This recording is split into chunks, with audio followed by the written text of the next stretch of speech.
Hello, my dear students. Very good afternoon. Welcome back to our news analysis. Today we shall be discussing the Hindu data mission of Gupkar Lens. What the government of India repealed, Article 370 and Article 35A, both must be reinstated. That's the reported aim of the Gupkar Lens. Gupkar Lens leaders were invited by Prime Minister for a meeting. Most of the Gupkar Alliance leaders were under arrest, and some of them are still now, even now, under arrest. So these major leaders are invited by Prime Minister for a meeting, and leaders have decided to meet the Prime Minister. Look, a new story has broken. It is just breaking. What is breaking? The Prime Minister invited Gupkar Alliance leaders for a meeting. I have already told you the background of the issue. Now this story will develop as the meeting proceeds. Then it will become a full-blown information. So when the news breaks, immediately you should grab, and as it develops you should progress, and it will culminate into a big story. That is how everything has to be read and learned. We shall move on. A welcome spike. These are the times when we are concerned about spike. What is that spike? Spike in number of COVID cases. But this is a spike which we welcome. That is what the editorial title. We shall check. 8.6 million doses of vaccinations were done in a single day. It's a world record. In a single day, 86 lakh people were vaccinated. It's for the first time anywhere in the world.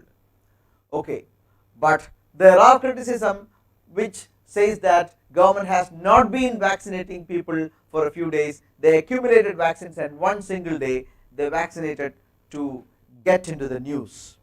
Of course, this particular news is this particular criticism is substantiated by the lowering of vaccination in the subsequent days. Yesterday only nearly 50 lakh people were vaccinated all across India. Only 17% of the population is vaccinated so far. India's vaccination record is lagging with at least one dose and less than 4% by two. So only 4% of the total population of India is safe with 2 doses of vaccination. That's a very poor, grim record. In comparison, US has 53% and UK has 64% with a single dose. And all these economies are getting back to normalcy, while India's record of vaccination is miserable. Government plans to inoculate all of India's adult population by the year end. Prime Minister announced that by December, that is quite heartening, by December 31, India will vaccinate all its adult population. If that is going to happen, definitely it will be great relief. But what is the reality? Plans are there, but what's the reality? If that is to happen, 8 million jabs, 8 million vaccinations have to happen every day. Look, this record of 8.6 million, almost that much must be kept every day till December if this particular target is to be met and achieved. So far only 25% of them have been administered. Of what? Of adult population. So India wants to vaccinate all its adult population by December 31.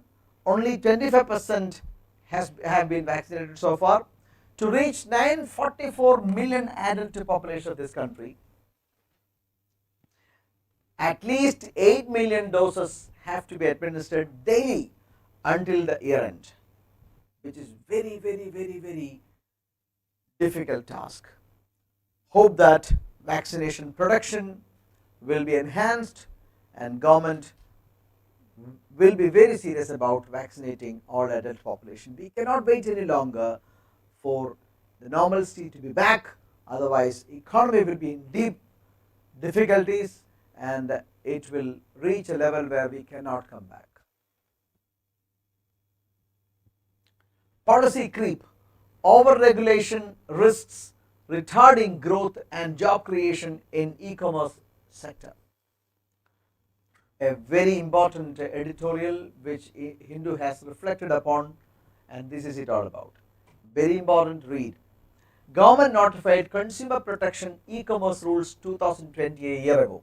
This was done by the government in 2020, nearly 11 months ago in 2020, that the government notified Consumer Protection e-commerce rules. What is the objective?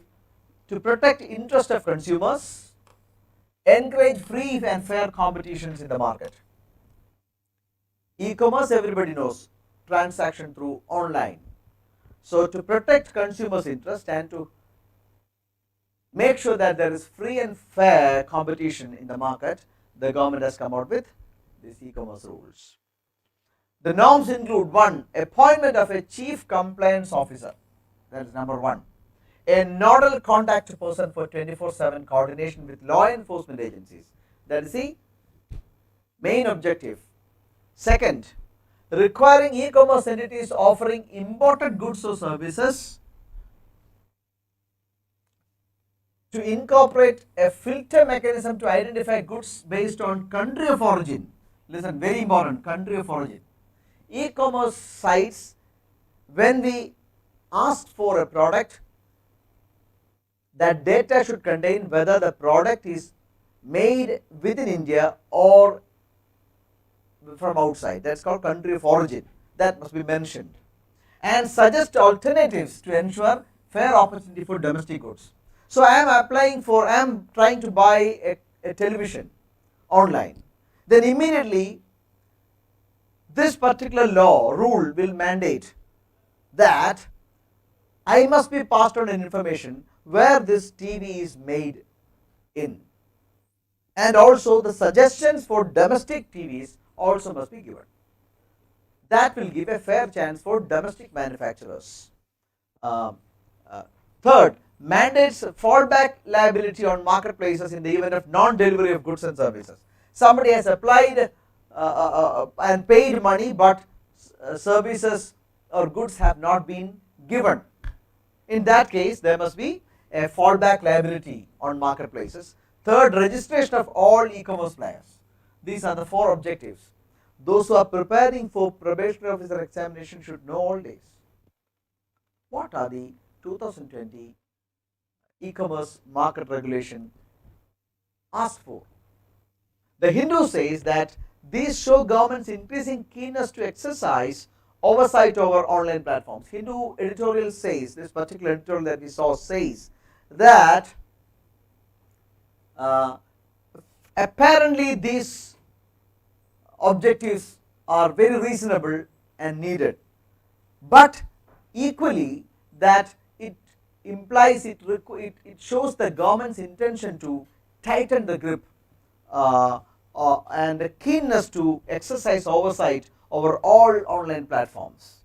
Senda also tries to dig its heels in an intensifying standoff with Flipkart and Amazon. Listen, Government of India has got serious issues with Flipkart and Amazon.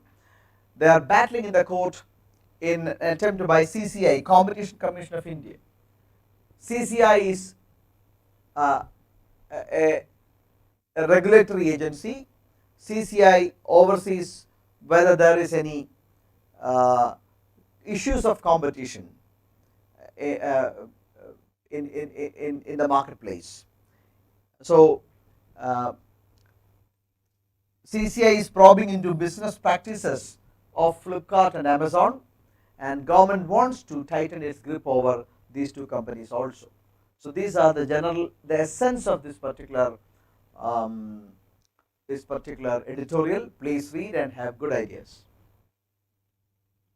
World's first genetically modified rubber sapling planted in Assam. Very important point from the point of view of examination.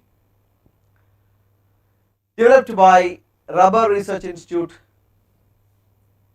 which is the apex institute in the matters of rubber research development in India, and it is headquartered in Kottayam, Kerala.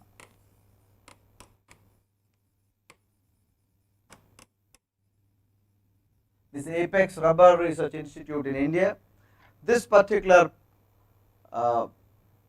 new sapling, GM sapling, genetically modified sapling, they are tailored for the climatic conditions in the northeast, and this was planted at Sarutari in Assam. So genetically modified rubber sapling is planted in Assam and is developed by Rubber Research Institute of India, which is situated in Kottayam, Kerala. At UNHRC, grave concerns raised over Xinjiang. United Nations Human Rights Commission, which sits in Geneva, Switzerland. Over 40 countries have raised concerns over Chinese actions in Xinjiang, Hong Kong and Tibet. These are the places where China flexes its muscles to undermine rights of people. In Xinjiang, Uyghur Muslims are at the receiving end. Human rights situation in Xinjiang's Uyghur autonomous region, China should give access to Michelle Bachelet, UNHRC chief. This is the demand of these 40 countries. Listen, at the hands of China, people are facing human rights violation. People of Xinjiang, Hong Kong and Tibet. Issue of Tibet has been there for decades. People of Hong Kong have been protesting for a few years, and Uyghur Muslims are at the receiving end. They are looked at with suspicion by Chinese authorities for a long time. They are also facing persecution at the hands of Chinese authorities for many decades, and that is in Xinjiang. Over a million people are arbitrarily detained. They are arbitrarily detained in Xinjiang. Widespread surveillance targeting Uyghurs, mostly Uyghur Muslims. So these people are at the receiving end in China. So the world community, the international community, 40 countries led by Canada have appealed in United Nations Human Rights Commission Geneva to take actions, and they have asked China to permit Michelle Bachelet, UNHRC chief, to visit these places and get full access to UNHRC chief for inquiring into the matters of human rights violations. It was a very short day today. Please read the newspapers well. Tomorrow we shall have the news analysis of June 24. Give good enough time in reading the newspapers. That will definitely take the word from me. If you want to improve your language, learning of the language will not suffice. What is required is using of the language. So nobody has improved their language by attending a few classes and attending a few classes of even the best teacher. But they can improve, people can improve their language only by using them continuously.